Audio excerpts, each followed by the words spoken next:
Difference between call apply and bind method in JavaScript. ഇവിടെ ഒരു regular JavaScript function ഗ്രീറ്റും ഒരു person ഒബ്ജക്റ്റും create ചെയ്തിട്ടുണ്ട്. ഈ മൂന്ന് മെത്തേഡും യൂസ് ചെയ്യുന്നത് ജാവാസ്ക്രിപ്റ്റിലെ ഒരു ഫംഗ്ഷനിലെ ദിസ് വാല്യൂവിനെ എക്സ്പ്ലിസിറ്റ് ആയിട്ട് സ്പെസിഫൈ ചെയ്യാൻ വേണ്ടിയിട്ടാണ്.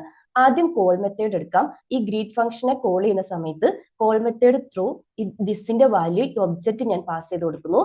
അതിന്റെ കൂടെ നമുക്ക് ഫംഗ്ഷന്റെ ആർഗ്യുമെന്റ്സും ഇൻഡിവിജ്വൽ ആയിട്ട് പാസ് ചെയ്യാം. ഇവിടെ ഗ്രീറ്റിംഗ് ആയിട്ട് ഞാൻ ഹൈ പാസ് ചെയ്ത് കൊടുക്കുകയാണ്. ഈ ഫംഗ്ഷൻ കോള് ഇമ്മീഡിയറ്റ് ആയിട്ട് ഈ ഫംഗ്ഷനെ എക്സിക്യൂട്ട് ചെയ്യും. എക്സ്പ്ലിസിറ്റ് ആയിട്ട് ദിസിന്റെ വാല്യൂം സെറ്റ് ചെയ്ത് കൊടുക്കും. രണ്ടാമത്തെ മെത്തേഡ് അപ്ലൈയും സെയിം തന്നെയാണ്.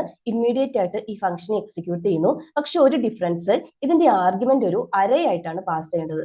എന്നാൽ തേർഡ് മെത്തേഡ് ബൈൻഡ് ഡിഫറെന്റ് ആണ്. ഇത് ഇമ്മീഡിയറ്റ് ആയിട്ട് ഈ ഫംഗ്ഷൻ എക്സിക്യൂട്ട് ചെയ്യില്ല.